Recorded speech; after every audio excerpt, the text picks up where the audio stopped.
Hello again. Our podcast continues today.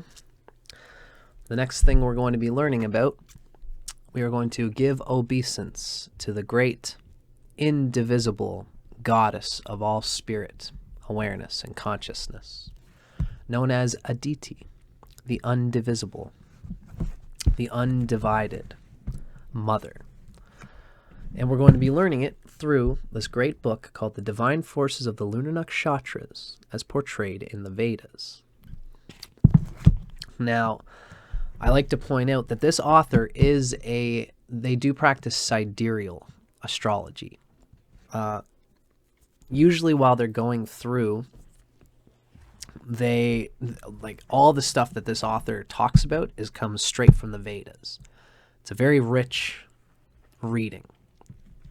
At the very end, we're going to learn a bit more about Punarvasu Nakshatra and interpretation. And it's there that we've got to make sure that we don't blend too much of her sidereal ideology. She's usually pretty good at it, though. All these things I've gone through, she keeps it bleached down to what is said about this deity in the Vedas. And she goes through all the Vedas, the Rig Veda, as well as the Upanishads and the Puranic literature. She talks about them all and always says what she's referring to. So it's very good and very useful literary work. Now, how I often begin here is I talk about what each of the groupings of the nakshatras is related with. Excuse me. You'll have to excuse my sinuses, folks. I'm a little bit gummed up from the smoke that's happening in here in Canada right now. Now, when we began this, we were talking about how each of the deities is vibing to the tune of one of the three main cosmological lokas of Vedic cosmology. There's Bu, which is the earth, and these guys are considered to be the Vasus, the elements, the elementals. So that's Bu is earth, Bhuva, which is the atmosphere, it's the Rudrasyas, it's Shiva in those characters, the Asuras, the passionate ones in the middle that are Rajasic. I should say this too. Bu, which is where the Vasus are, is tamasic and earthly elementals. Bhuva is the atmosphere. And this is where Rudrasya and the passionate Rajasic characters are. And then Swaha is the Adityas. And the Adityas relate with the eternal self in one, which is the self in all. The Adityas are the Sattvic Deva god characters. You know, when we talk about how the gods are fighting against the Asuras, that's Swaha holding court against the Rajas, Guna. This is terminology that's coming from the Bhagavad Gita. It's very important in classical yoga literature. The Adityas, in particular, are considered Swaha Loka. They are spirit. They are sattvic beings. And this is, of course, what Aditi is considered to be. There's the Adityas, there's the Rudras, and there's the Vasus. Aditi, as the mother, of course, is the deity of Punarvasu Nakshatra. And that's what we're talking about today. Excuse me for one moment here, folks. I'm just going to clean my nose out a bit.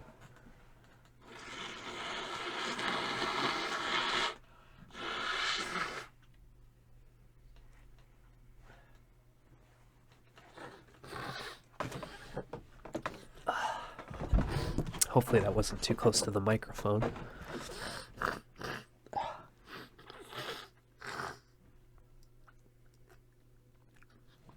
Gosh. It's one thing it's in your nose, but it's the in-between sinusy parts.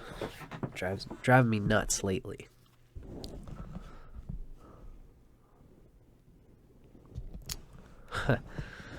Denise says the word it's funny how the word pantheon is of Greek origin, and you are correct. They don't use the word pantheon. That's me being a Western person conveying a word that I would relate to the Vedic gods and goddesses, as someone with, a Westerner with applying Greek roots to something that's not Greek. But it's a good point, though.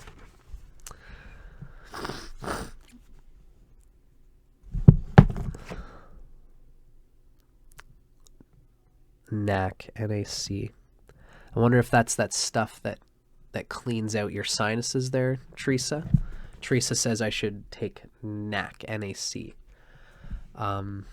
I usually am pretty okay with just letting it all work through. I've done the neti pot stuff before, and that can be okay. Thank you, Teresa. I appreciate you for that. But I'm okay. I've learned pretty well to just rock and roll when I'm getting gummed up and gunked up during these things. Thankfully, I've got it in a place right now that's not bugging me too hard. I was eating that chocolate that did something. But it's so good, though.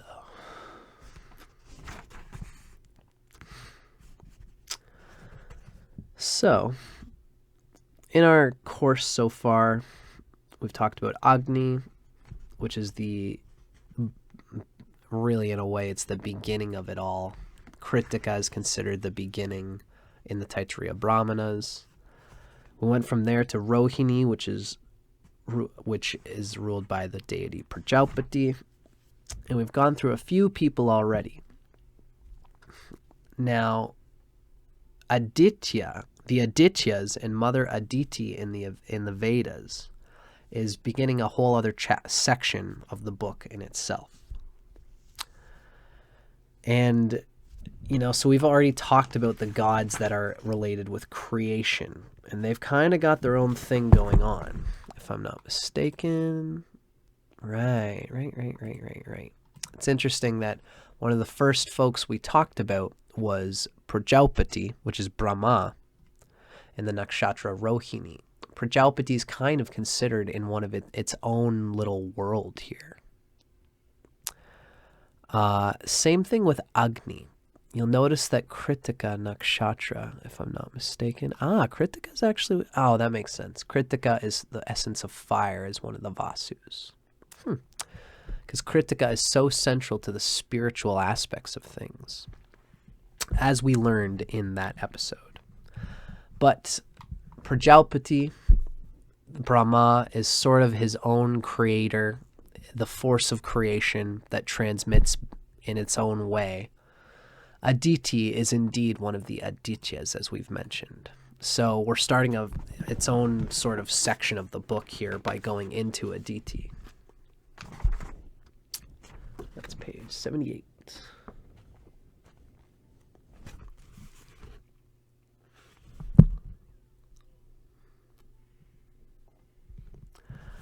So this brings us to chapter 8 of our book. As we can see, we're on episode I think 4 or 5 in our series. This book kind of goes in its own weird chronology of how to display the ancient gods and goddesses. But we now are beginning our discussion on the eternal mother Aditi, who is the ruling deity of Punarvasu Nakshatra.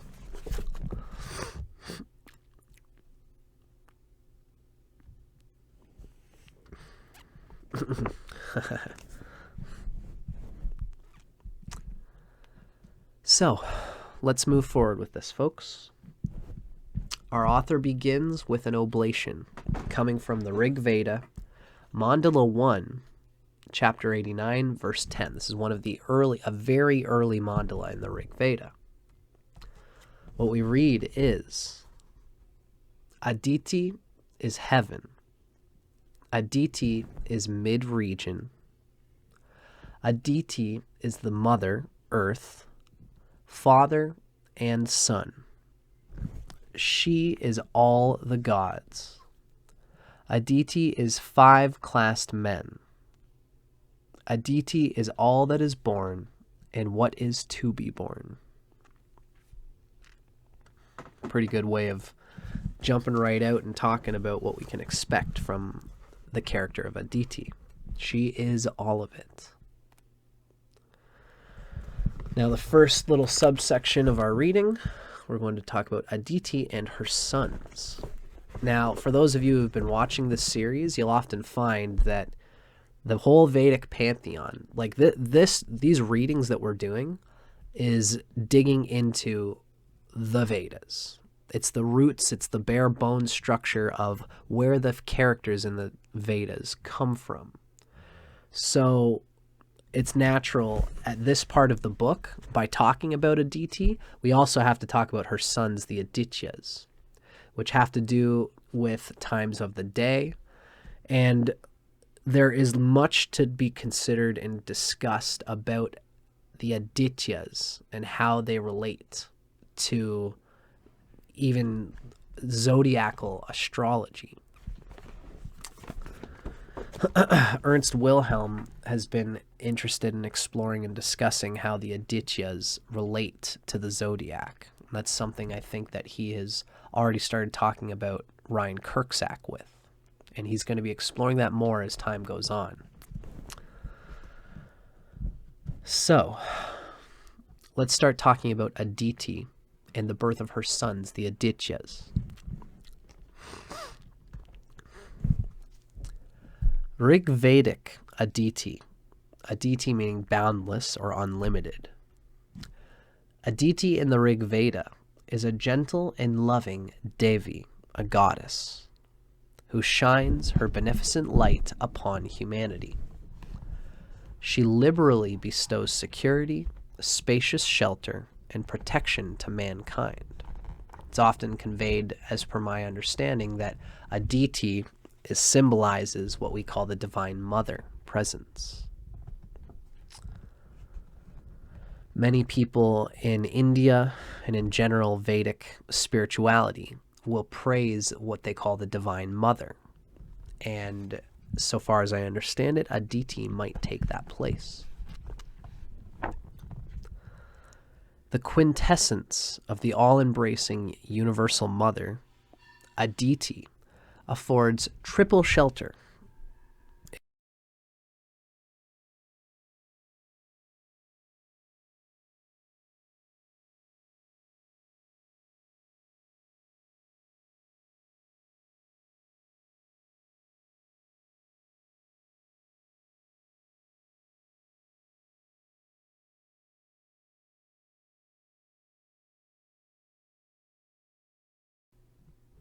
Here we go. Hey, everybody. My computer skipped there for a moment. I don't know what that looked like to you guys, but I'm pretty sure before the skip, we were just talking about Aditi. The quintessence of the all-embracing universal mother, Aditi, affords triple shelter. In the vast heavens, Swaha, she is the celestial mother of the gods and nurturer of her sons, the Adityas. In the wide mid-region, she is the sacred milch cow, depicted as a rain cloud, whose udders nourish the world with showers. Showers, water, the cow is relating to that. This is one of the reasons why the cow is considered so sacred. It's because Mother Aditya in the mid-regions manifests as a cow that brings the rain, that brings fertility, that nourishes the plants. And this was the thing back in ancient Vedic times. Before there was a sun god, there was a worship of the rains. The rains are very important in Vedic literature. Now, even in the lush terrestrial realm, Aditi is Mother Earth, giving food, clothing, and shelter to all her creatures.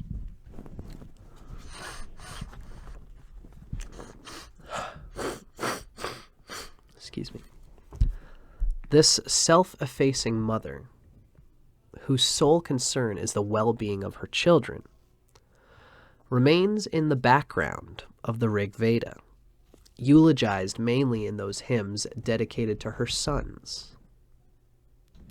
Yet, she is the stimulus and force behind the Adityas, who, along with their mother, reign supreme. This little quote comes from the Rig Veda.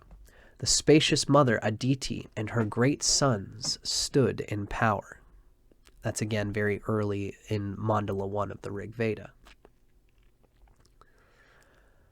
Light bearers and guardians of Satya, universal truth, the Adityas are charged with the maintenance of cosmic, societal, and moral codes of conduct. As Samrajas, the universal rulers, the Adityas are beckoned for protection against malevolent forces and summoned as divine kings to enforce law and order on earth as it is in heaven. In the following extracted verses, cognized by Rishi Gritsamada, so these are extracted verses cognized by Rishi Gritsamada, the manifold virtues of the Adityas are extolled. And what he tells us is, Adityas, bright and pure as streams of water, free from all guile and falsehood, blameless and perfect. These gods, Adityas, vast, profound, and faithful with many eyes, feign to deceive the wicked, upholding that which moves and that which does not move. Adityas, the gods, the devas, protectors of all beings, provident, guarding well the world of spirits and true to eternal law. These are the debt extractors. That's very deep. The debt extractors. It's like we all have a debt, and the gods is us with whatever our debts are, returning back into the wholeness of the eternal self. Golden and splendid, pure like streams of water, the Adityas hold aloft the three bright heavenly regions. Never do they slumber, never do they close their eyelids, faithful, far ruling for the righteous mortal. May I attain their light that brings no danger. And that, written by the Rishi Gritsamada, is actually featured as the Rig Veda. It's Mandala 2, chapter 27, verse 2 through 4, and then verse 9. That was where that all came from.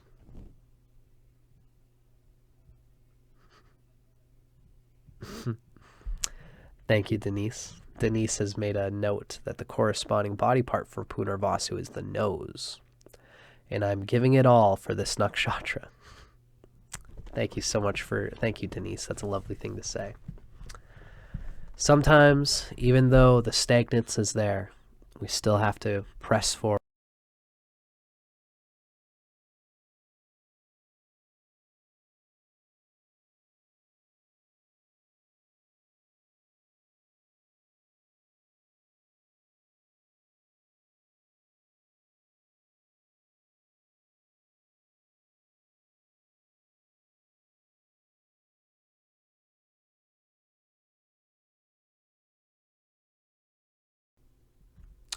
Hello. These darn freeze moments can be so brutal.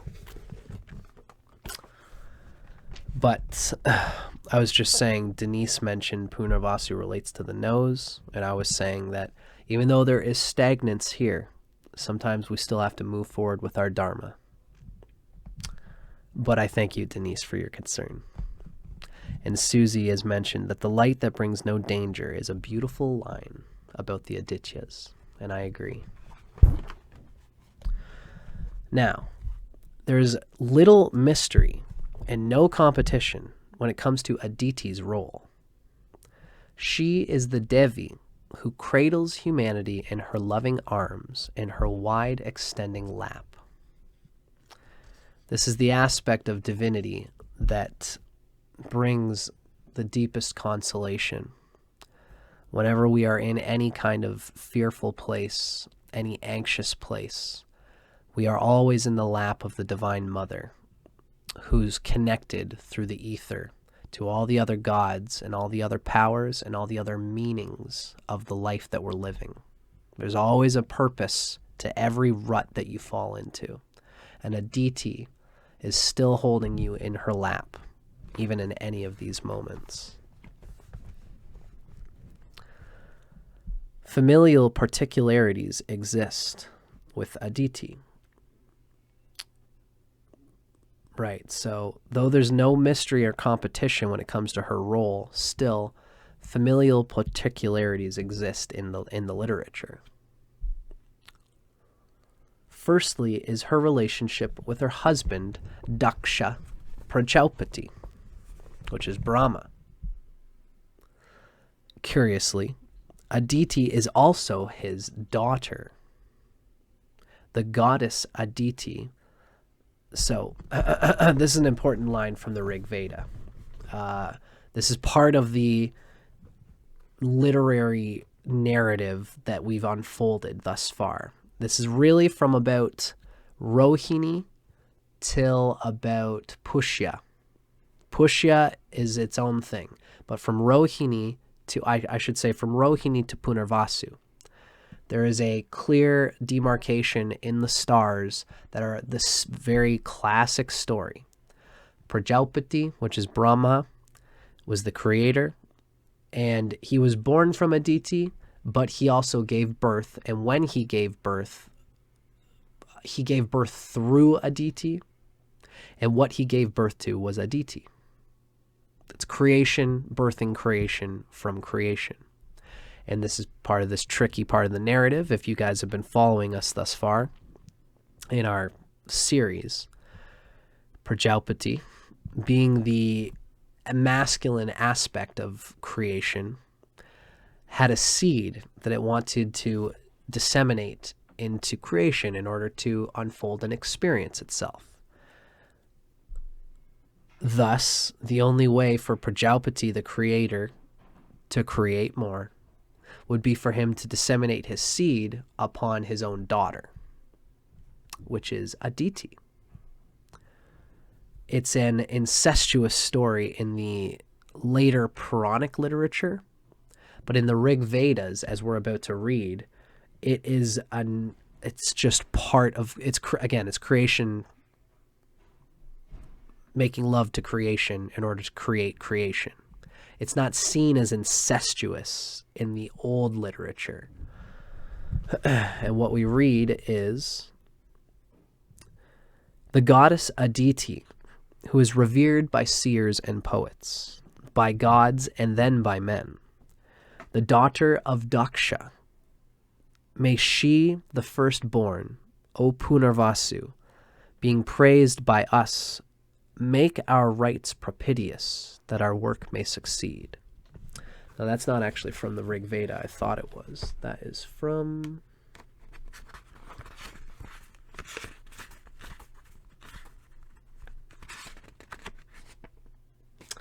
I've usually got this down pretty good.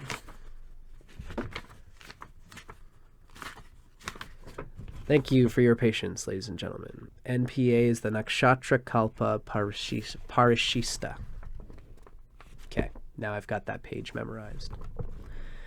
What we just read comes from the Nakshatra Kalpa Parishista. Now, elsewhere, this wife-daughter of Daksha Prajapati, which is Brahma, is also considered his mother. And this comes from the Rig Veda. From Aditi, Daksha was born, and from Daksha, Aditi was born. Some weird cosmic creation stuff happening there. What came first, the chicken or the egg? The feminine or the masculine? They created each other. It's the yin and the yang. It's that cosmic egg that they talk about in the Chinese cosmology. Secondly, is the ambiguity surrounding the number of Aditi's sons. Throughout the Vedas, the number changes. And sometimes there are 8, but that becomes 7 when the last born is left behind. There are other times when there are the 11 Adityas who rule the heavens, or 12 corresponding to the months of the year. And this is what I was talking about that Ernst Wilhelm has been digging into. Then there is the very unusual circumstance of last-born Aditya Martanda, who is cast apart from the others at birth. These particularities will be addressed in this chapter. So, by the time of the Yajurveda, a series of legends and sacrificial yagnas decree Aditi as Mother Earth. Here she is praised as the prop of the sky, Mother Heaven, and supporter of the earth, Mother Earth. That comes from, I believe, the Taittiriya Samhita. I'm just going to make sure. Yeah, Taittiriya Samhita. This is a seemingly expanded dimension for a Devi historically invoked in the Rig Veda alongside heaven, Jaus, and earth, Prithvi. Cool. So she is an expanded dimension alongside heaven and earth. So many ways to convey how creation unfolds. So let's go into our next subheading. We're talking about doubled-headed Aditi, protectress of the path. In the ancient Vedic scriptures, Punarvasu is referred to as the 2 Punarvasus. We might remember that Victakara mentioned that there was 2 stars that resembled and represented what Punarvasu is. So Punarvasu itself is a plural Sanskrit term, as Vic clued us into. We read further that the Surya Siddhanta, which is one of the very ancient authority astronomical texts of the Vedic literature, attributes this plurality to Punarvasu's 2 stars of equal brilliance, located in the heads of what was anciently called the Gemini twins at the time that the Surya Siddhanta was written. This is a statement coming from the author of a sidereal leaning, meaning that this is sidereal practitioner, not a tropical practitioner. So these 2 stars, which are basically Alpha and Beta Geminorum, are the 2 stars that Victakara described as Castor and Pollux. However, a more mystical connotation is suggested by Aditi's depiction in the Brahmanas as double-headed Aditi. This somewhat perplexing epithet, so basically what this is saying is the idea that Aditi is double-headed astronomically is conveyed through these 2 stars, but there is literature associated with this statement. It's coming from the Brahmanas. So let's read the nature of what that's all about. This somewhat perplexing epithet is clarified in an Aitareya Brahmana legend that recounts a time when the Soma Yajna fails to produce the desired results for the gods. The Soma Yajna is the crown of Vedic symbolism. A yajna means a sacrifice ceremony or a ceremonial sacrifice ritual. And oftentimes what would happen is there's several of these types of yajnas. And the yajna, if you read this book and if you've been going through this series with us, you'll learn that the Vedic sacrifice ceremony, the great yajna, the Mahayajna, is considered to be, like they have a ceremonial outline of how they create the grounds for this ceremonial thing that they do, the yajna. There's 27 stones that represent the nakshatras. There's the bhuva, there's the lokas. All the symbolism of Vedic literature is contained in this action. They say prayers to all the gods. It relates to all the nakshatras. So all the symbolism is contained in this ceremony. This is why this knowledge still exists today.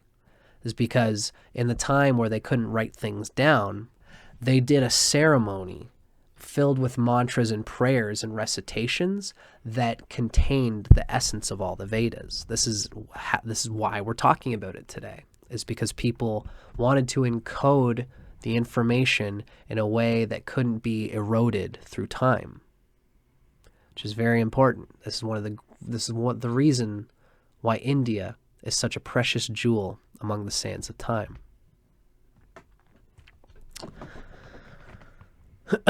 So, the Aitareya Brahmana recounts a legend. There was a time when the Soma Yajna, which is a particular ceremony that invokes Soma, which is Soma is considered to be the moon. It's also considered to be the soul. It's some matured aspect of the genomes that bring bliss of the self. Some people say it was actually a drink. It was an amrita. And the character Indra was always known for drinking soma, and he would all of a sudden have superhero strength and clarity. Some say it's a psychedelic substance. Some say that it's actually something that involves taking the kundalini energy of sexuality, bringing it and cycling it through, and even having an orgiastic orgasm, but instead of ejaculating, you bring it up the spine and back down, and it brings that DMT-like amrita through the top of the skull. The Soma Yajna is supposed to be a reflection of that process. Now, however you define it, in this particular legend, the Soma Yajna fails to produce the desired results for the gods. And again, this legend comes from the Aitareya Brahmana. So, in a quandary, they approach Aditi for assistance. They look to Aditi to help her, to help them. Aditi agrees to aid the gods with the condition that the Soma Yajna henceforth commence and end with an offering of a pap, a karu, to her honor. Now there's a footnote here. This is ultimately, when you see how all of the yajnas, the ceremonies go, there's often times where they say, Aditi, we do this for you. And then they'll do another god, and we do this for you. And it's because something had happened in the literature. Here we see Aditi says, okay, I'll help you guys, but in order for me to help you, you have to promise every time humanity does this yajna now, you have to give an oblation to Aditi. Now, sacrificial offerings are of various types. This is a footnote of the nature of this pap, what they call the karu, that's given to Aditi, sacrificed as an offering to Aditi. So they come in various types. Those made from flour, usually rice and barley grains, and baked on earthen dishes called kapalas, or broken pieces of pottery called potsherds. These little offerings are known as purodashas, and this means burn or baked. That's the ones made from flour. Now, there are also offerings boiled with ghee or milk in sacrificial vessels, and these are called paps or karus. And karu just basically means pot. Various offerings made from the pressed soma plant are referred to as soma libations, while animal offerings are pasu, animal offerings. So indeed, soma was considered some kind of plant that brings some kind of magical energy with it. It's often conveyed as being DMT. It's something that I'm interested in exploring in my own personal reality. Now, again, the gods are doing a soma yagna. They don't get the results, and so they ask Aditi, we need help with this yagna. It's not giving us what we want. And the deity says, okay, if you want to, we can do this. We just need, I just need you to include me and offer me oblations whenever you guys do this yagna ceremony. So they consent to Aditi's chosen boon.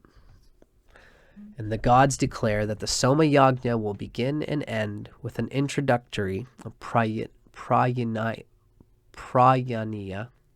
and concluding Udayaniya offering with a dedication to her. So as head mistress, I see where this is going, as head mistress of both ends of the Soma Yagna, head mistress of the beginning and head mistress of the end, which makes sense because Aditi begins everything, and when everything ends, it goes back into Aditi. Thus, Aditi is called double-headed. Got it. Super cool. I think that's dope the way that this unfolded, the explanation of her as having two heads. It's the beginning of something and the end of something, because that's creation. Ah, so cool. So thus, Aditi is called double-headed. We read in the Taittiriya Samhita, "Thou art Aditi, double-headed," he says, in that Aditi belongs to the opening and concluding oblations of the sacrifices, therefore is it said so.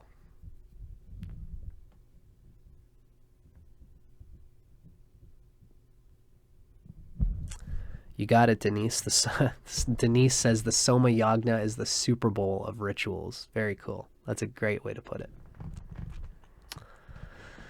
Now, what may appear at first glance to be a relatively minor act of sacrificial compliance on the part of the gods is, on the contrary, an astonishing symbolic gesture. Of all the hundreds of thousands of Vedic devatas that exist, that they could have named and put at the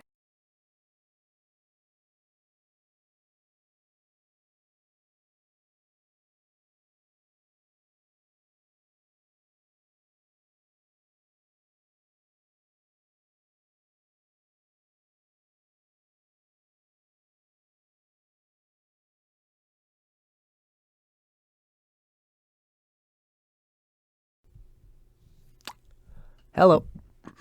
Sorry, folks. We had a skip there. Thankfully, there was a point when these skips would happen, it would kick me off and I would have to sign in again. Glad that's not a thing. So these skips aren't so terrible.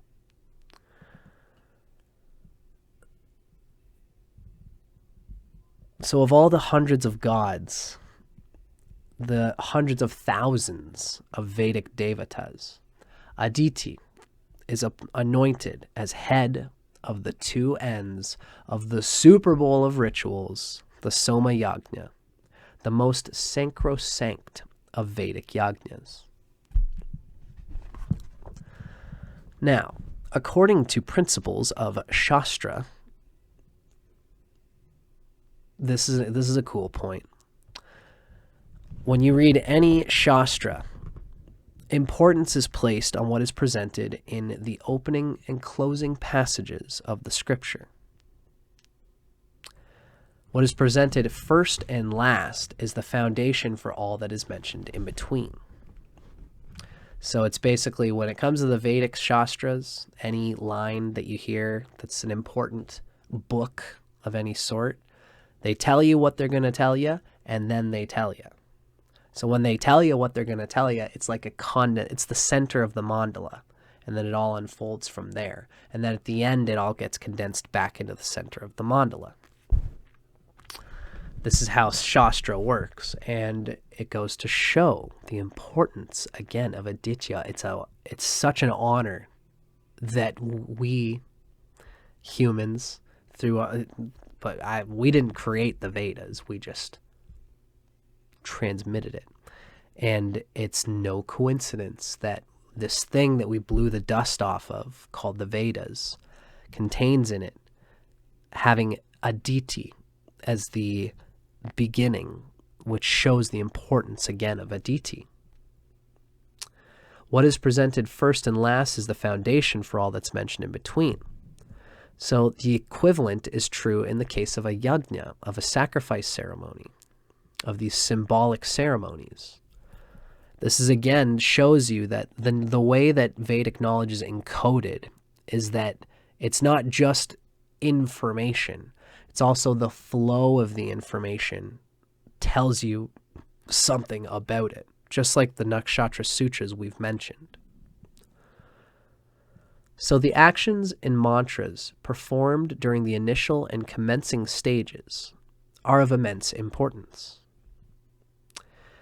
Here, the efficacy, meaning the ability to produce the desired result of the Soma Yagna, rests ultimately with double-headed Aditi. The question is, what is the desired result of the Soma Yagna? In the Aitareya Brahmana, it is revealed that it is to obtain a firm rooting pratishta in both worlds. Wow. That's amazing. In other words, to be supported in heaven while having a firm foundation here on earth. In this way, the sacrificer attains enlightenment while embodied. This is sick. This is like, I'm doing so much stuff in the world of yoga. I've been going through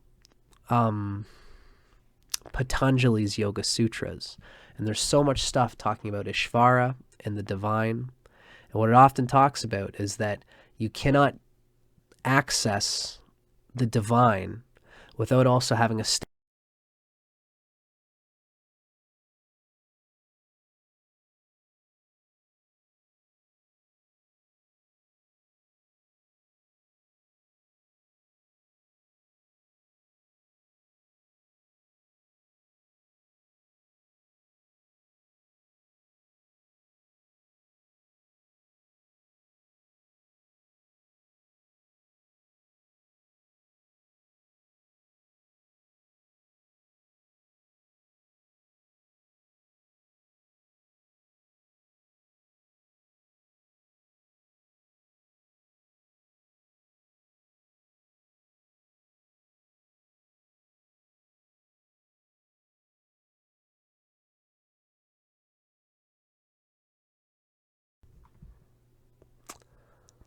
Hey folks, sorry these skips are brutal. Glad you guys are all still here with me. They always happen when I get excited. What I was intending to say is that you can't explore the highest dimensions of the mind, of svaloka, of spirit, without having a firm foundation in your life. You need to be materially well off enough. You don't need to be rich, but you need to have some kind of job that keeps you materially flowing in and out. You need to have psychological foundations. You need to have mental health. You need to be established firmly on earth in order to also be firmly established in heaven.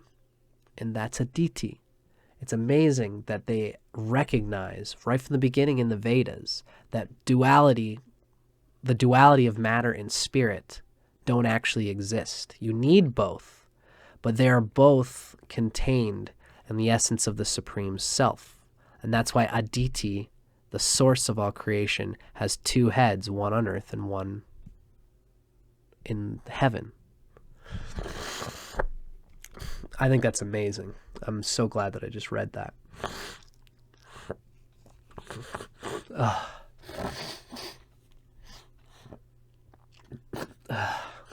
All the things are happening today.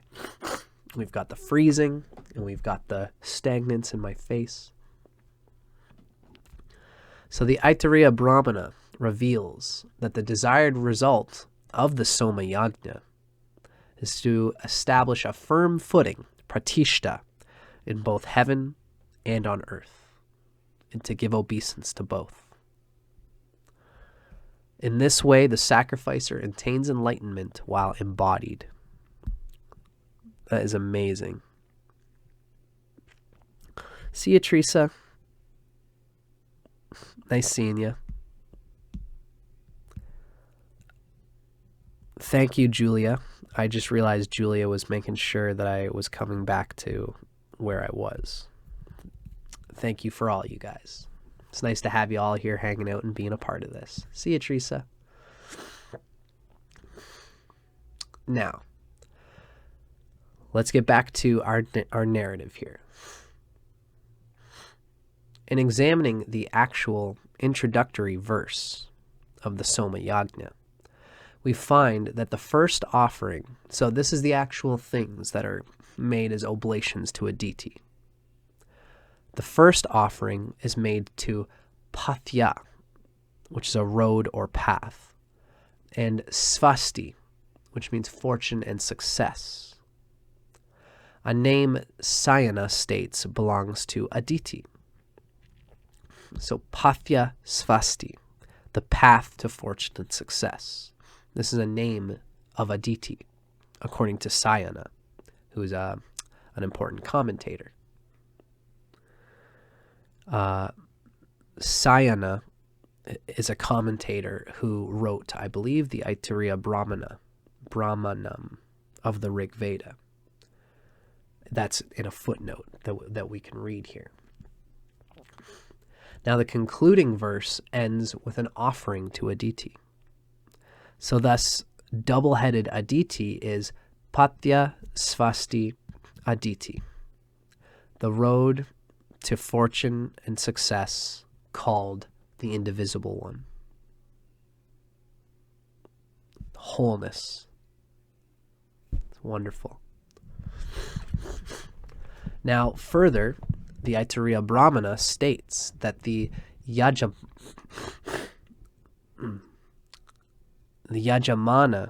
ascends to heaven with the introductory verse and returns to earth with the concluding verse. So hence the double-headed Aditi, protectress of the path, ensures a safe round-trip journey to heaven and back again. Succeed, Aditi, with a double head, for us in going forth. Succeed for us in thy return. And that comes from the Vajrasaneyi Madhyandina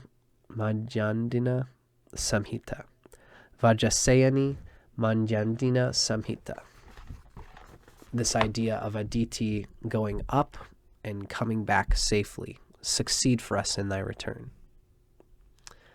It is Pathya Svasti Aditi and her faculty of pratishta, this firm foundation, that ensures the sacrificial results of the Soma Yajna, ascension to heaven while firmly established here on earth.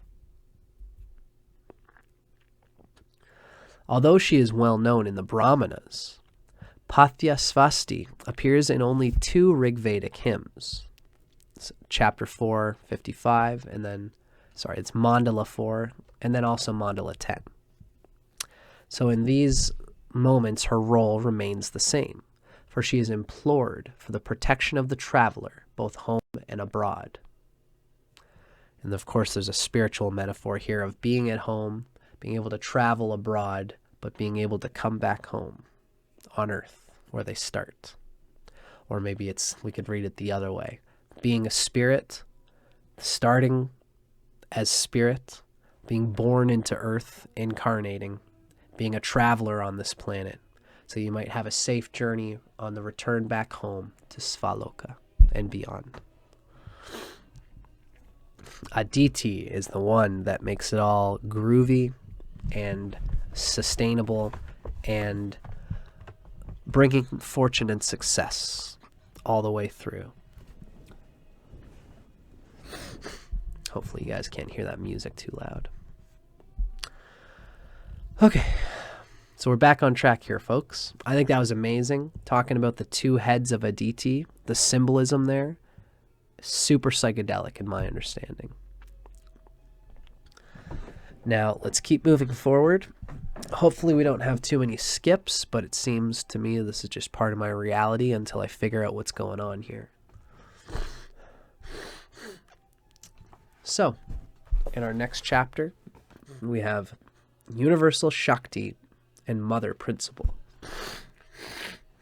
Excuse me for one moment.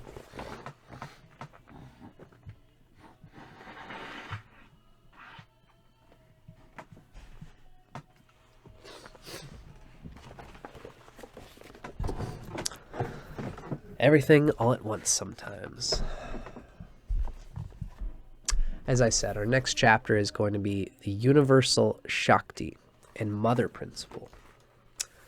I'm curious about this because Shakti, sometimes it's often conveyed as a material thing.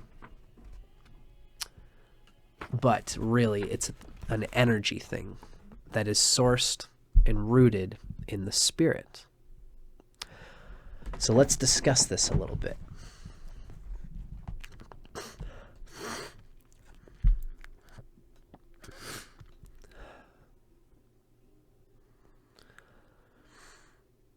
As the universal Shakti energy, Aditi's essence is elegantly and succinctly conveyed by the Sanskrit term prasavana, or described as fecundity. This suggests creativity and inventiveness. Such creative ingenuity is not flaunted in the Vedic scriptures, but rather implicit in the totality of vital powers possessed by her children, the Adityas. It's creativity and inventiveness, which, if you understand the Vedic literature, that is what the essence of all the Vedas is getting at, is doing a creative act, which means tuning into the divine within yourself. Because if you're not looking within, your creative acts are always going to be someone else's pattern. So it makes sense that prasavana, this creativity and inventiveness, would be associated with the luminous realm of the Adityas and Aditi, in the spirit within. Now, this creative and inventiveness include Vishnu's all-pervading nature, Sukshma, as well as Indra's skillful inventiveness, Kratu, Bhaga's wealth-bestowing faculty, Sanasi, Pusan's safeguarding nature, Svastidaha, and Mitra's appeasing quality, Shanta, and so on. All of these being Adityas have these qualities that are stemmed from Aditi's prasavana, fecundity. Now, what is widely acclaimed in all the Vedas is Aditi's fecundity of progeny, particularly the birth of male children. Aditi gives birth to 12 astonishing sons. Like Indrani, Indra's wife, may I not be a widow. Like Aditi, may I have excellent sons. That happens to be a line that actually comes from the Taittiriya Brahmana. Later, it's after the Taittiriya Brahmana sutras that we read as the Nakshatra Sutras.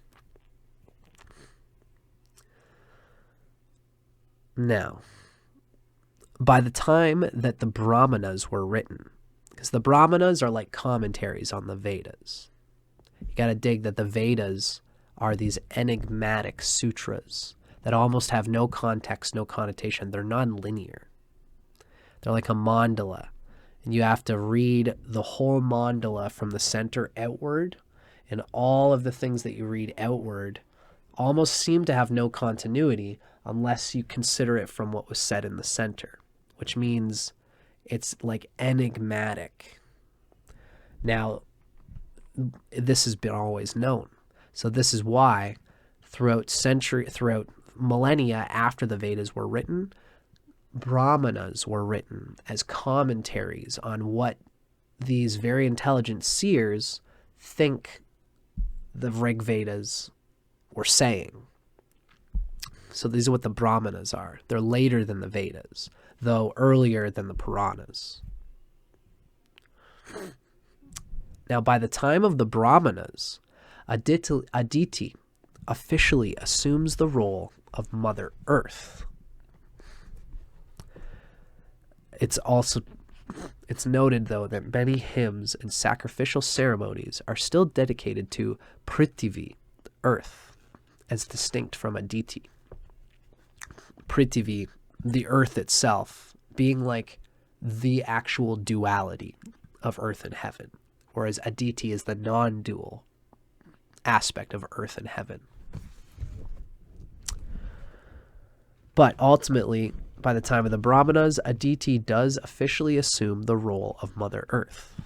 And as such, her official sacrificial wish, her ishti, is to produce lush vegetation as nourishment for all her creatures. Now, this is a quote also coming from the Taittiriya Brahmana. This earth formerly was bald and hairless. Aditi desired, may I produce plants and trees. She offered that well-known sacrificial pap to Aditi, meaning to the earth, to herself, and to the two Punarvasus, who are her nakshatra. Consequently, this earth produced plants and trees. He indeed will have offspring and cattle, he who offers that oblation, and who thus knows it. So, on this occasion, after the chief oblation, he, the sacrificer, offers the additional oblations, saying to Aditi, Swaha, to the two Punarvasus, Swaha, to power, Swaha, to generating power, Swaha. This is what the Taittiriya Brahmana is telling us, that the sacrificer, the one who's running, who's at the purposes of a yagna ceremony, it's at the certain occasion that they give Swaha to Aditi in order to produce the greatness that is being expressed here, the abundance. Now, if you guys just give me 1 sec, I'm going to clean out my throat a little bit here.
Oh, boy.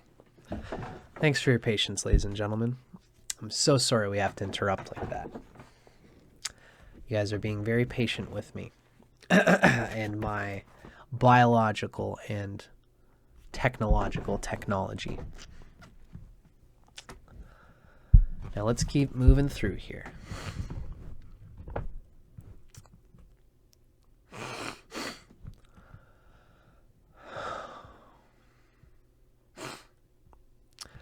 Aditi's sole physical feature that is expressed in the Rig Veda is her wide extending and fruitful lap, also known as her upashta. And this is, of course, yet another symbol of generative power. Upon the lap of Aditi, he, Soma, lays the germ, by means whereof we gain children and progeny. That comes from the Rig Veda, Mandala 9. In the Shatapatha Brahmana, the newlywed bride is fitted with a girdle likened to the zone of Aditi, and thereby duty-bound to produce children for her husband. Again, that's the Shatapatha Brahmana. And of course, this is a duty-boundness that comes from the dharma within the woman.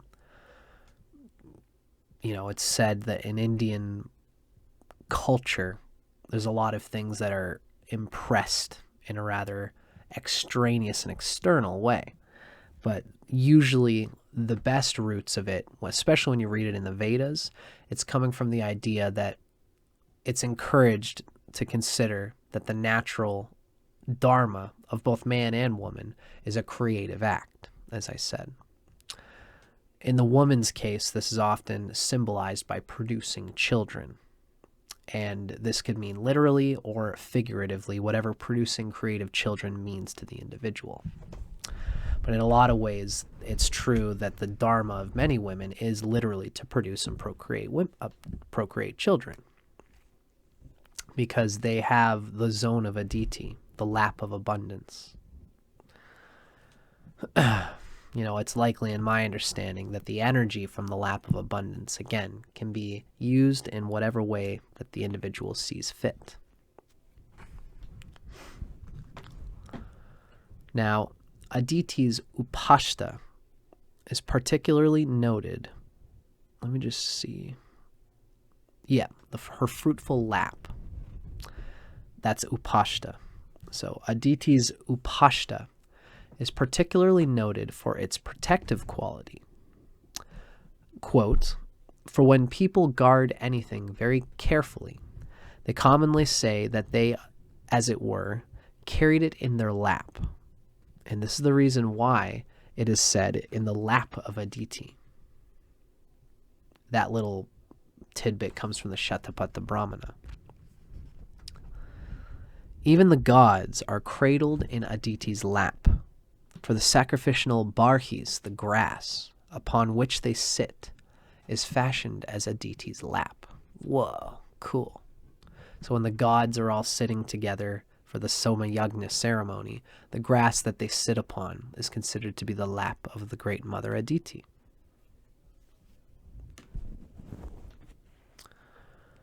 Now, lastly, Aditi's fostering and selfless qualities are aptly conveyed by the sacrosanct milch cow that nourishes creatures with her milk. Just as a milch cow, she, Aditi, yields to men all their desires. And the milch cow is a mother, and this earth is, as it were, a mother. She bears or sustains men. Men meaning humans, of course. Men and women. Now that little tidbit comes from the Shatapatha Brahmana as well. So not surprisingly, her dakshina, the sacrificial offering to the priest, is a milch cow. In a footnote, we read that the sacrificial fee to Aditi is a milch cow, meaning with calf.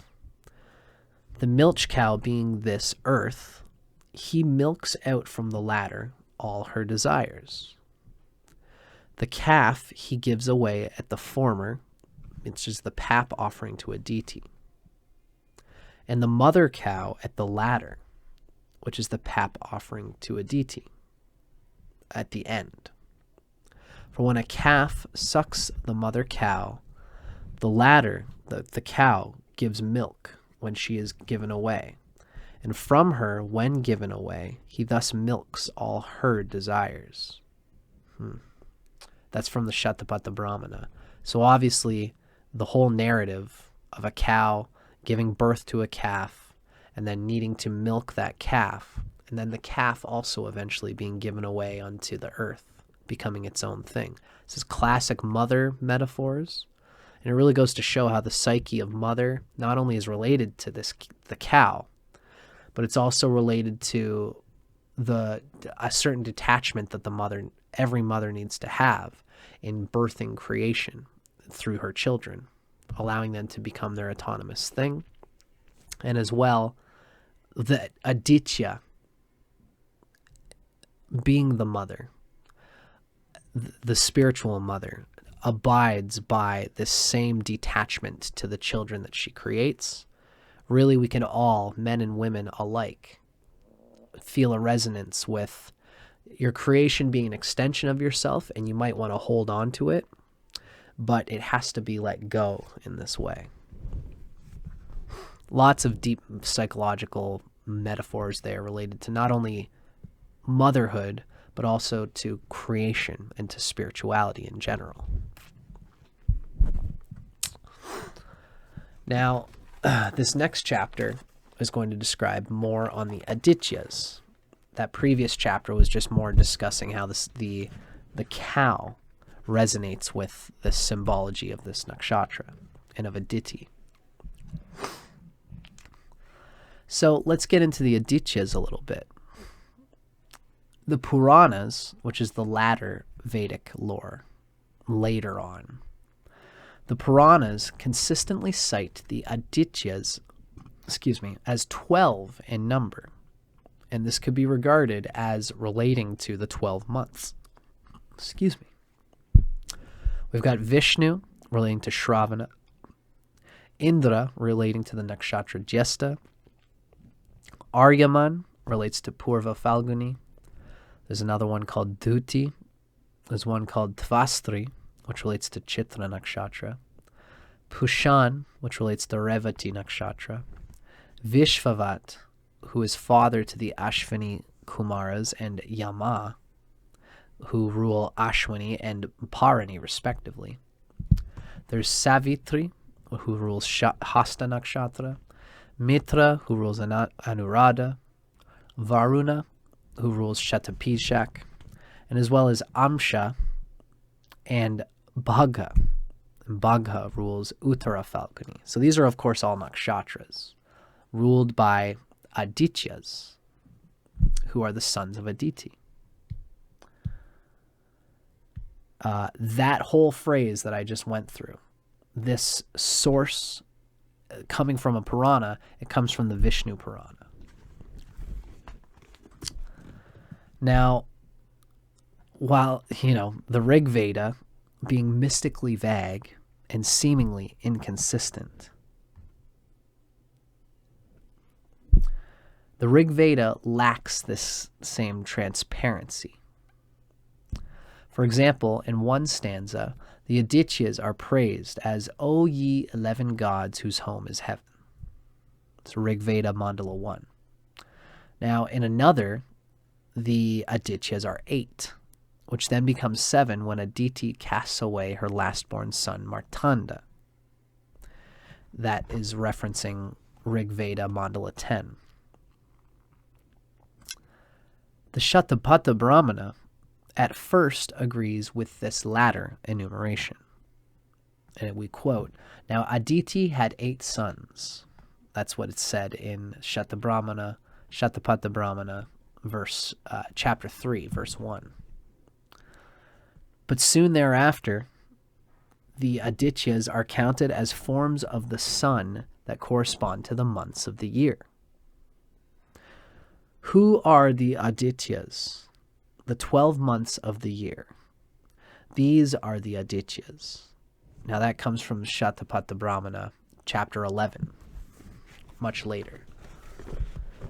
So, much later in the same text. Now, other Vedic texts, including the Aitareya Brahmana, the Taittiriya Yajurveda, and the Brihadaranyaka Upanishad, more consistently represent the Adityas as 12. So these are the Yajurveda and Brahmanas. A lot of the Brahmanas seem to suggest that, as well as an Upanishad, as we've just read. However, even here, there are occasional references to 11, 7, or 8 Adityas. In a Taittiriya Yajurveda lore, Aditi consumes the remnants of a sacrificial offering, causing her to give birth to 4 Adityas. Her 5th pregnancy is a miscarriage, and then Martanda is born. That comes from the Taittiriya Samhita. So here there are only 5 Adityas. All this is saying is that there's many different ways to convey what these guys are. An obvious one to me, I'm sure that this is probably going to describe it, so maybe I shouldn't just say it. But what I do know, yes, it does say it. There is an association of the Adityas with the times during the day. There's the dawn, there's between dawn and noon, and then there's noon. Then there's between noon and dusk, and then there's dusk. Then there's between dusk and midnight, then there's midnight, then there's between midnight and dawn, and then there's dawn. So that's 8. It's almost resonating with Ayurveda in a certain sense. So that's where the 8 Adityas comes from. The 12 is obviously associated with the months of the year. So the following Adityas are identified by name in the Rig Veda, or hymned alongside those declared to be the Adityas. That's Mitra, Aryaman, Pugga, Varuna, Amsha, Martanda, Savitri, Dhuti, and Indra. Missing from the Puranic listing are Pushan, Tvastri, and Vishnu. The omission is not proof of their non-Aditya membership.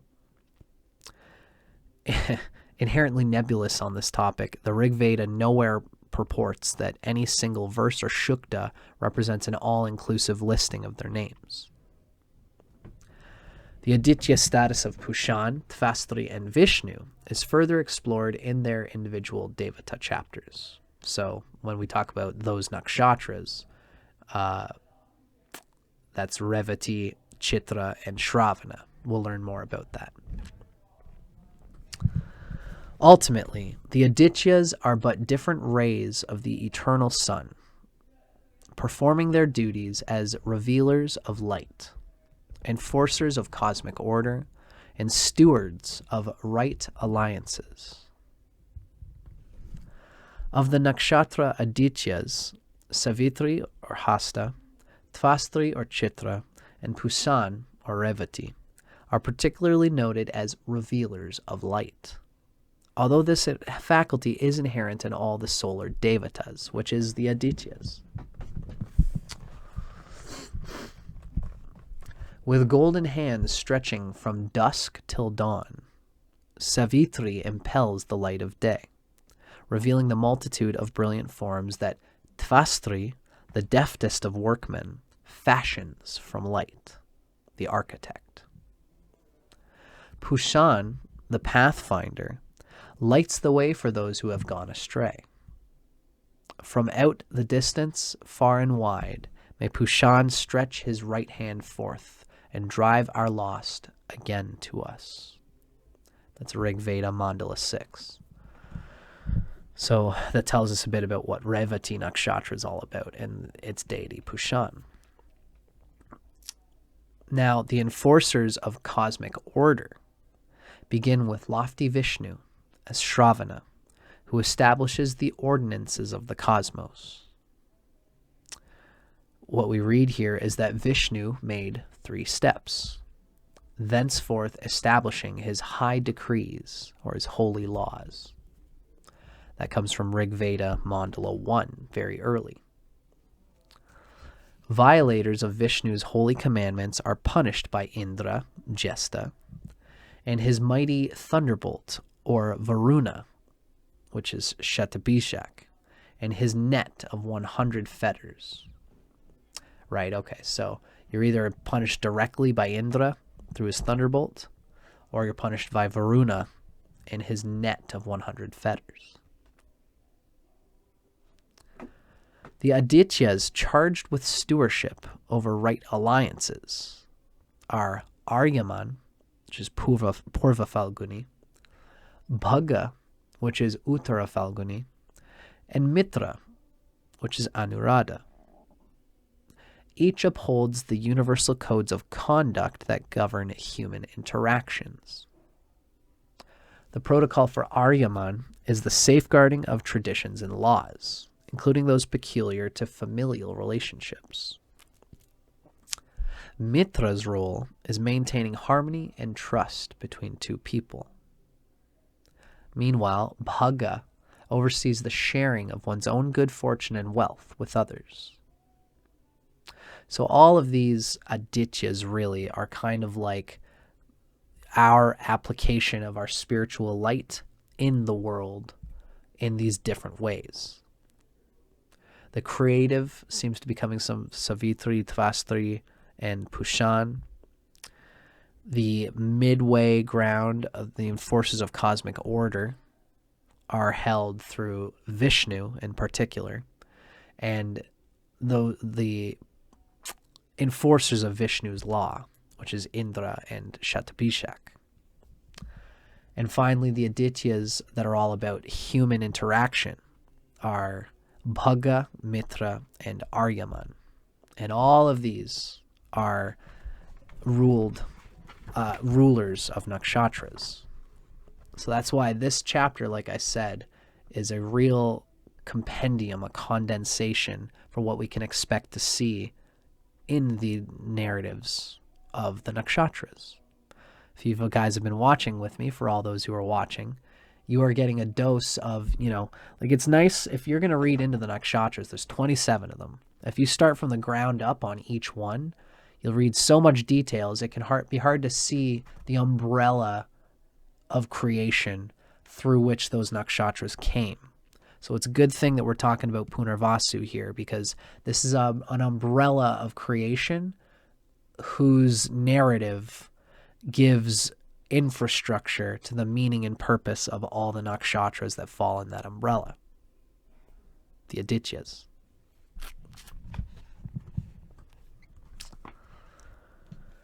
So here's an interesting familiar phrase to all of those in Christendom.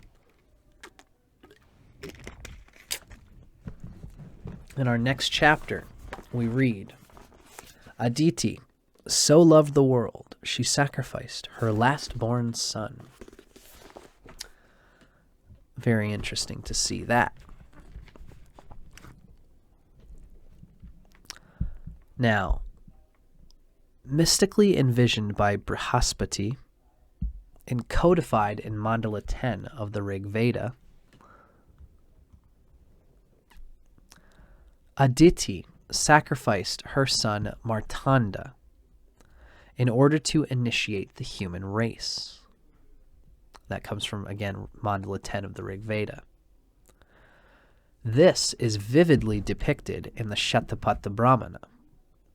And we quote, Martanda was brought forth, or born, unformed. It was a mere lump of bodily matter, as broad as it was high. Some, however, say that he was the size of a man. That comes from Shatapatha Brahmana. His Aditya brothers fashioned the mass into a man, from whom humanity is born. He whom they thus fashioned was Vivashvat, also known as Martanda, the Aditya, or the sun, and of him came these creatures, meaning of this thing, of Martanda, of Vivashvat, mankind was born. Again, that comes from Shatapatha Brahmana. Now, due to his unusual nature, Martanda is placed in the sky above, an act that casts him into the realm of mortality. Martanda is not mortal per se, but rather mortal-like. His outer facade is cyclical in nature, exhibited in the coming and going of the days, months, and seasons that are determined by his course. Saranyu, daughter of Tvastri, marries Martanda and gives birth to the first mortals, Yama of Parani, and his twin sister Yami. In Vedic antiquity, Yama is considered not only the first mortal, but also the first mortal to discover the path of ascension forged by his ancestors.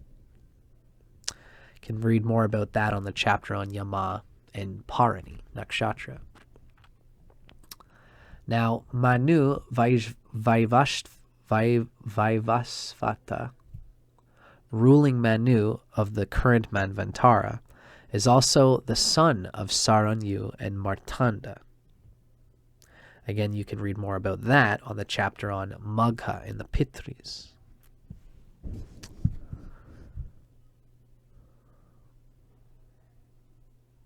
Interesting. So this is all part of the creation myth of humanity that is ascribed to the Vedas. Now, deciding to leave her family, Saranyu creates a woman in her likeness to remain behind. While in hiding, she is eventually discovered by Martanda, and together they give birth to the Ashvini Kumaras, which is Ashwini. And of course, you can read more about that in the chapter on Ashwini and the Ashwini twins. Lots going on here in the creation of humanity, which we will read more about as we go into different nakshatras. Now, there's an important last chapter before we get into our nakshatra interpretation. This is on Punarvasu and Maithuna. I believe Maithuna is a sort of fish, if I'm not mistaken.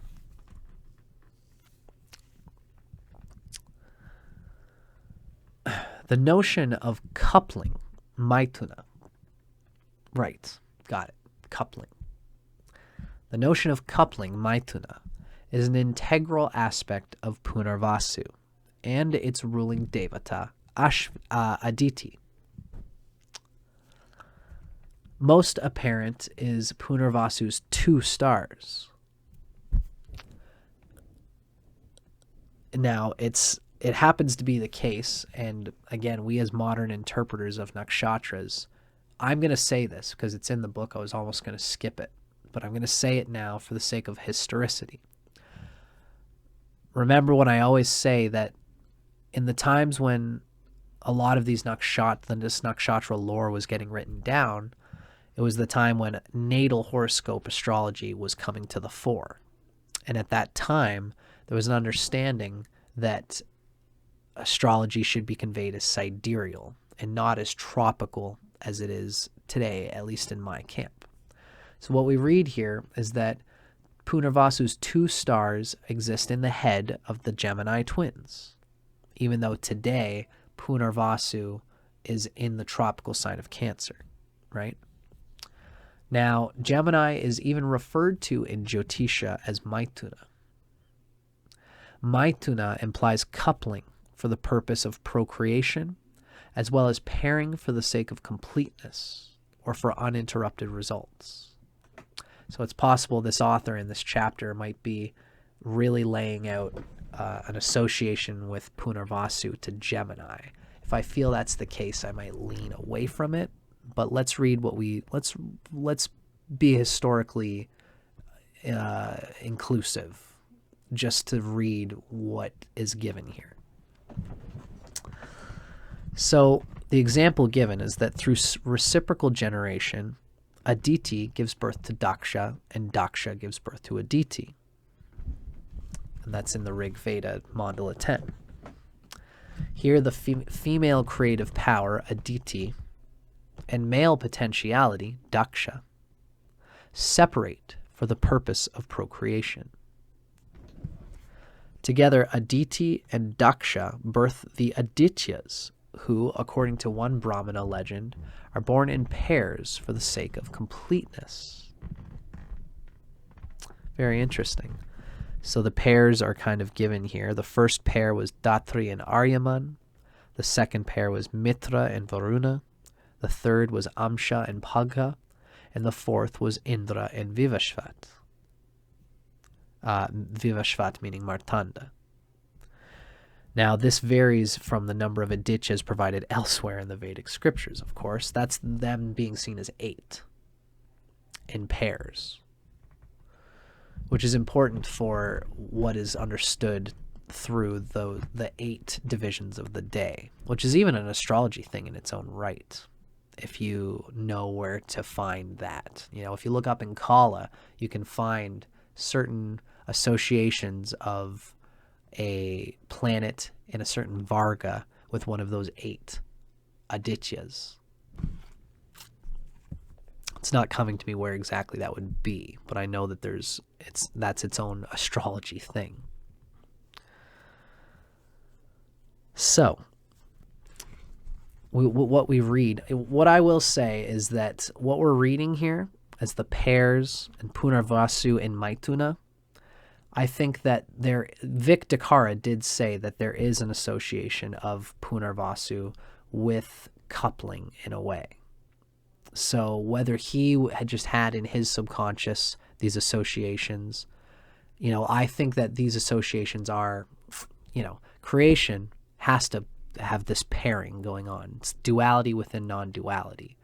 So the association with Gemini is not necessarily concrete, but the association of Maithuna, even though that meant Gemini, that's what Gemini, that's the Sanskrit word for Gemini, it still should be regarded that Maithuna can be associated with Punarvasu in its own right outside of the Gemini association. Now, Martanda, the youngest Aditya, couples with Saranyu. In turn, 2 sets of twins are born, Yama and Yami, as well as the Ashwini Kumaras, also renowned as the Nasatyas, the kind and helpful aids, or Dashras, who accomplish wonderful deeds. So the Ashwinis are born, and then the Yama and Yami are born through these 2. Notice that Yama and Yami and the Ashwins each form a pair that completes a particular concept, meaning proper conduct and benevolent assistance, respectively. Okay, so Yama and Yami are proper conduct, and the Ashwins are benevolent assistance. If all this is not sufficient display of Maithuna, Aditi herself is paired with Patyasvasti for attainment of the desired sacrificial results of the Soma Yajna. Interesting. Now, Maithuna is likewise meticulously replicated in the Brahmanic yajnas, where progeny is a central sacrificial desire. For example, the fire Agni is placed on the sacrificial altar, meaning Aditi's lap, for the purpose of procreation. For the Vedi, the altar is female, and the fire is male, and the woman lies embracing the man. Thereby, a copulation productive of offspring is attained. That comes from the Shatapatha Brahmana. Just goes to show again how central the creative act is in Vedic literature. And that the creative act, in order to be most creative within yourself, as I said, if left to your own devices, it's very easy for you to get stuck in a pattern. The tantra of Maithuna, the tantra of pairing with another person, will produce an energy field between the two of you, which will never be what you are by yourself. So Maithuna, this coupling, is very important to the re-emergence and refreshing of the individual, of what Punarvasu and Aditi represent as a nakshatra. Likewise, the sacrificial broom, Veda, is used to prepare the sacrificial grounds, Vedi. Since the Vedi, being feminine, is a woman, the Veda, being masculine, is a man. That he rubs the Vedi with the Veda in order to bring about procreative copulation, Maitunatvaya. Beautiful, sexy, and beautiful. So often when you read the Vedic literature, you're seeing a lot of procreative sexual fusion stuff. We see it all over the Vedic literature, which I love as someone who is, I guess I'm a Scorpio. I just love to see the raw connection that is openly understood in the Vedas. I should say that, the connection is for the means of unity. The one beyond all gets its oneness when the two fuse. And the one in myself is the real intent behind fusing with another. So, I guess I should say me being a Scorpio is irrelevant to my appreciation for what is often conveyed as fusion and sexual metaphors in the Vedic literature. Yeah. So, even Aditi's Karu, offering prepared. So, the Karu is an offering prepared from ghee and rice grains, and even this reflects a copulative pairing. For the ghee belonging to a milch cow and rice grains belonging to a bull form a productive pair. Wow. Wonderful.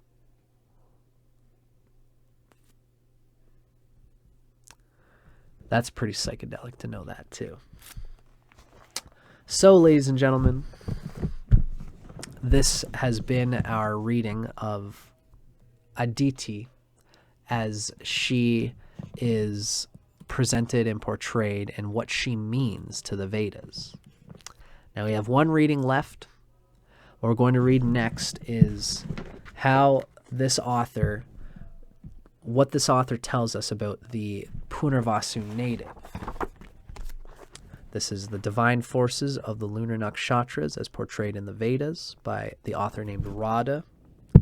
This is her interpretation of how Punarvasu Nakshatra can be interpreted when planets fall in there and when there's any sort of emphasis in Punarvasu, including the Lagna as well as the moon. Hello, Libra Synth. Nice to see ya. And hello again, Irene Mack. So let's get into what we can see as this author's description of the Punarvasu Native. And I want to bring some objectivity to the fact that, again, this author is a sidereal practitioner, which means that there will be times when they'll say, they'll often use examples from actors or famous people who have this planet in this nakshatra as a certain house lord, but that might not be the actual case because I'm a tropical astrologer. So if this person says whoever has the ninth lord in Punarvasu and therefore they had this, they might not actually have the ninth lord there because they might be a different Lagna because this author is a sidereal author. I have to bring that objectivity to mind.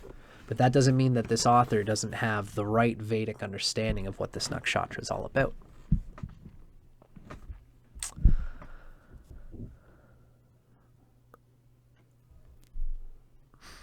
Libra Synth is asking, why does the picture of the deity have a flower head?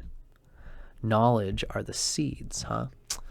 I would say that the mother Aditya, the flower is a metaphor for the eternal renewing and rebecoming. Flowers, of course, they are perennial. They come up, they're born to die. But by dying, they are bound to live once again. So that's the beautiful metaphor of a flower. It can be really descriptive of the eternal becoming that Punarvasu represents. I hope that's clear, Libra Synth. We've been talking about how Punarvasu represents an eternal rebecoming. So the flower head that Aditi is often described as is her being the head of rebirthing, recycling, regenerating, re-existing. So let's read a little bit into the Punarvasu Native now. Punarvasu, the word translates as repeated gains. That's how Ernst described it as well. When we read from Ernst Wilhelm's 27 Energies of the 27 Lunar Mansions, Ernst kind of said the same thing. The word Punarvasu means recycling into the good, or the recycling of the good, the re-emergence of the good. And there's a implication of positivity there. Punar meaning repeated, and Vasu meaning that good in this way. So Punarvasu imparts lucky fortune, or the ability to repeatedly benefit from one's efforts, even against inherent odds. One is reminded of the slot machine player who, with each successive pull of the handle, repeatedly wins at the same machine, for better or worse. There's also dangerous implications there in terms of what we've heard from Victakara as getting stuck in patterns, in limiting patterns. Optimistic in even the most challenging scenarios, the Punarvasu native displays a cheerful, Pollyanna-like nature and is likely a crowd pleaser. If Punarvasu is unafflicted, these characteristics are expressions of genuine positivity and kind-heartedness. However, if Punarvasu is afflicted, it's more likely a defense strategy employed for the purpose of conflict avoidance. So they'll look all nice and happy and everything's okay and I can continue, we can help things go along. But in reality, if there's affliction to whatever emphasis in this nakshatra is happening, it might be just to avoid conflict. Being stuck in a pattern, being stuck in a certain way. And when confrontation happens, you can kind of freeze and just make this moment go away so I can keep being how I've been, instead of dealing with the confrontation and the conflict. Now, having one of the most self-sacrificing nakshatra devatas, that's Aditi. Aditi is the milch cow who indiscriminately and unceasingly offers her milk for the welfare of all. This is Punarvasu. So Punarvasu is capable of producing honorable and principled martyrs who sacrifice their lives for the welfare of others or for the planet. For better or worse, again. This is somebody who can do this and continually keep on regenerating goodness and produce goods for all the people around them, if it's well placed and if they have self-realization in their intent and not just being a doormat for the world, which would be a sad thing. A truly auspicious quality of Punarvasu is its potential for immense creativity and ingenuity, what we could call fecundity. Pranasava, I think was the word, fecundity of the mind. Now, depending on the overall chart terrain, such ingenuity may be expressed artistically or inventively.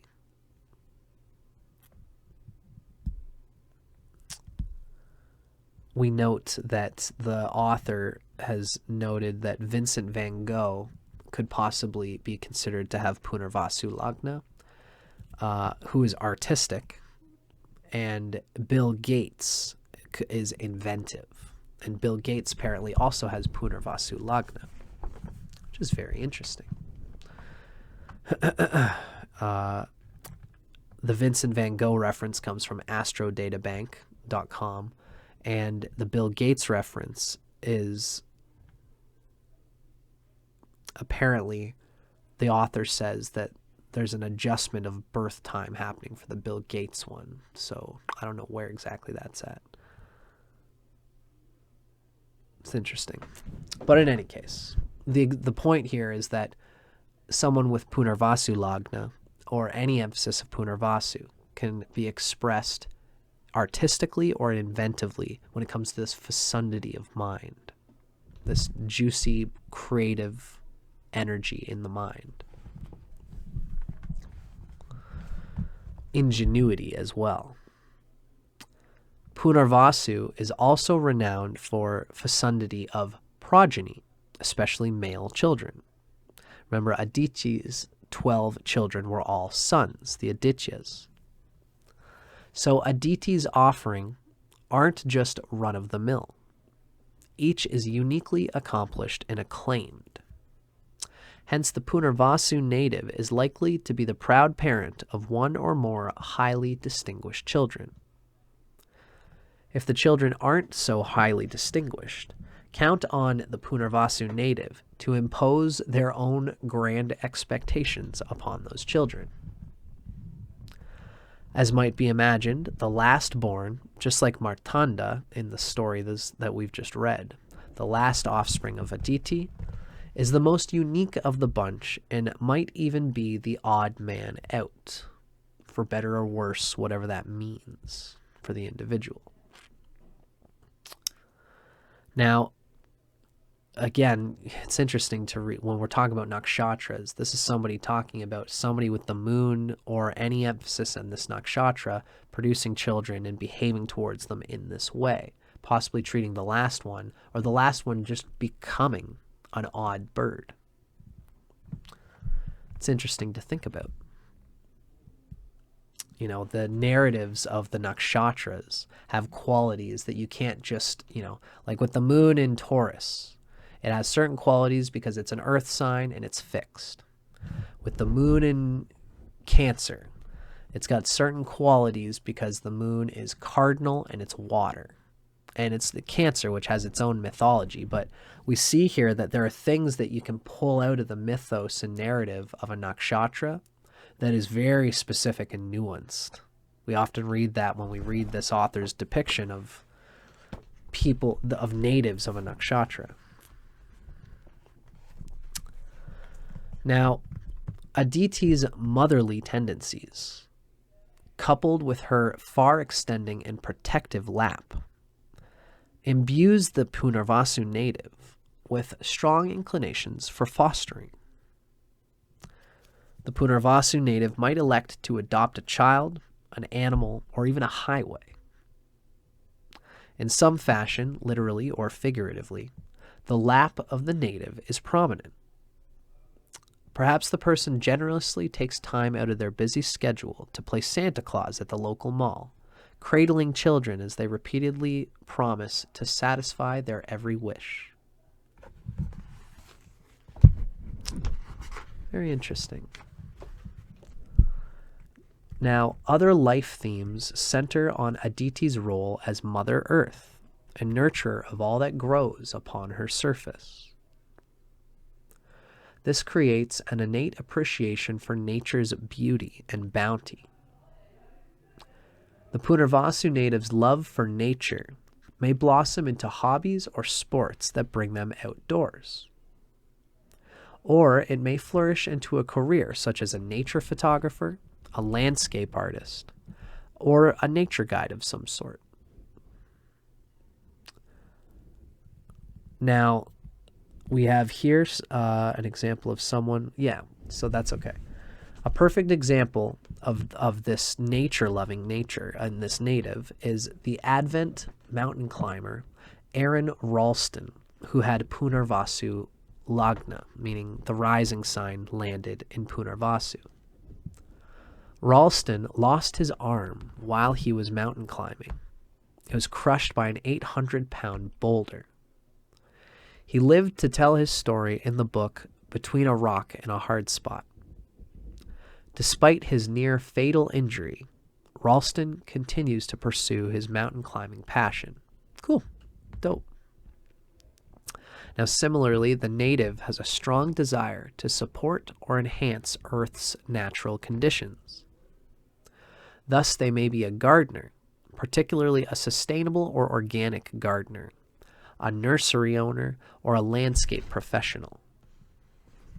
The theme of gardening and planting is also an important aspect of Rohini, which is ruled by Aditi's Rigvedic husband, Daksha, or Prajapati.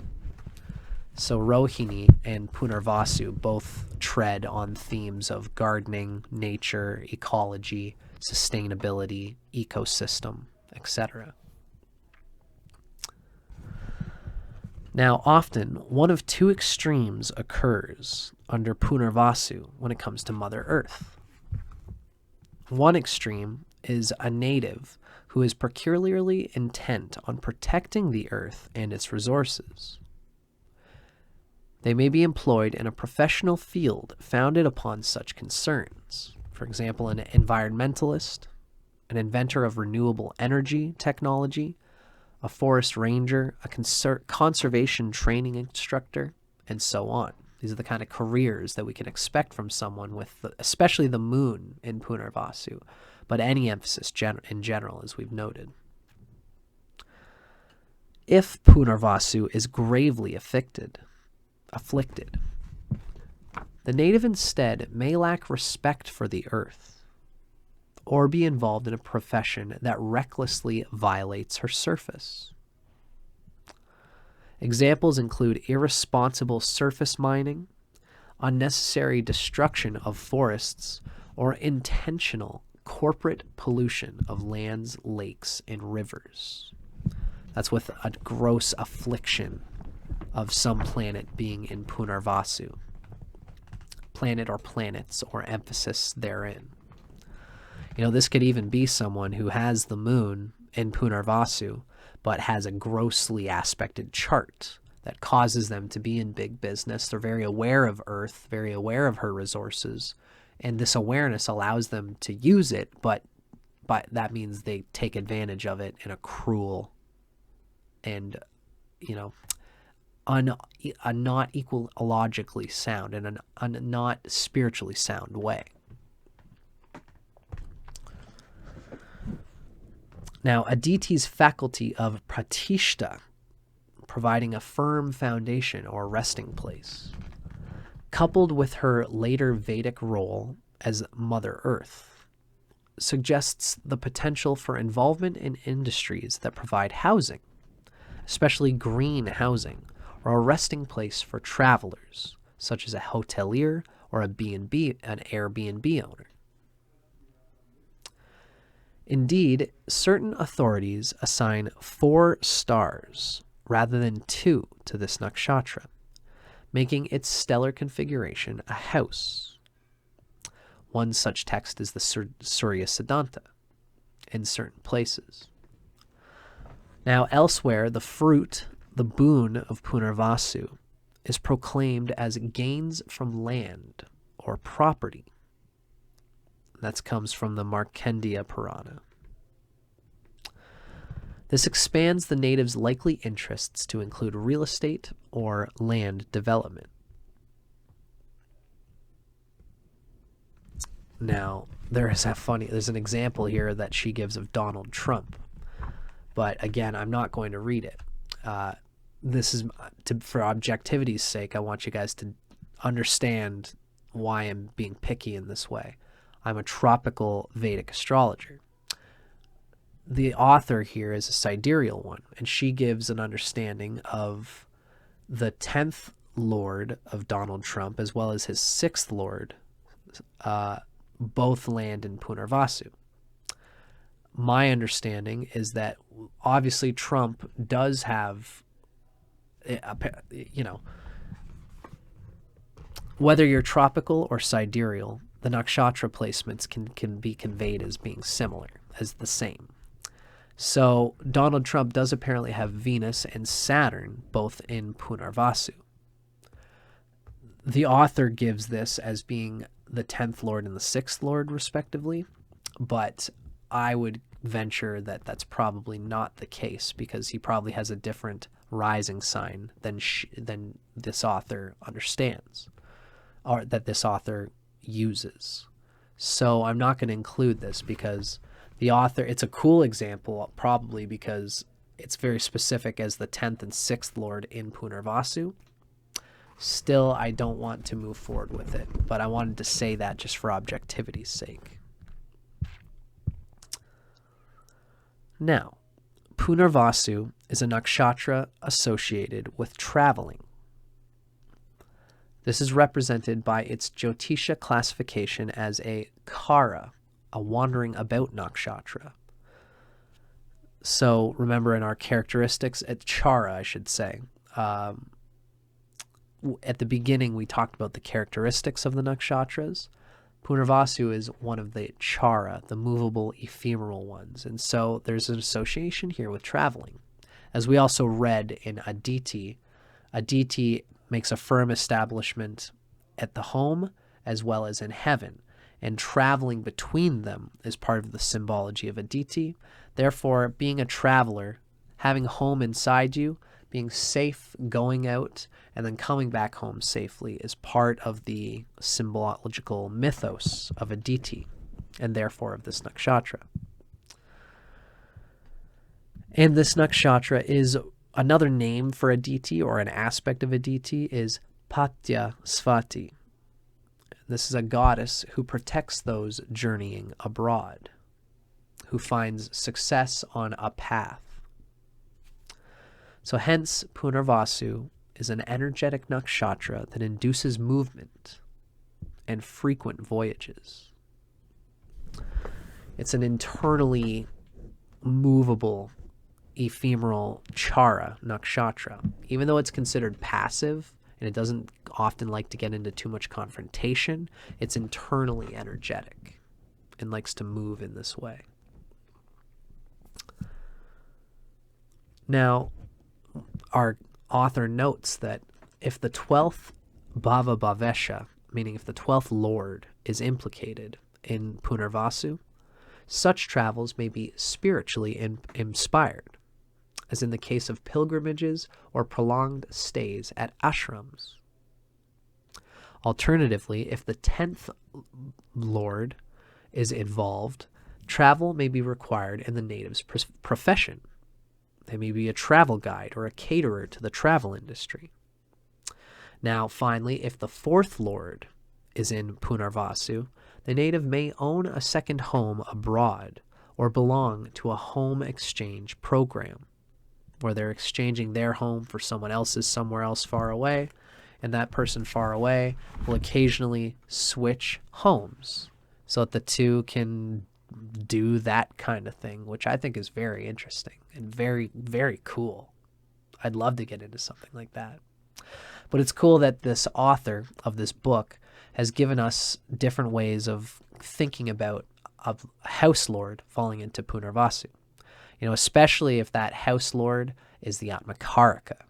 You know, can you imagine if you had the 12th lord as your Atmakaraka falling into Punarvasu? You would have, you know, that spiritual pilgrimage and traveling just for the sake of spirituality's sake would be central to your basic life experience.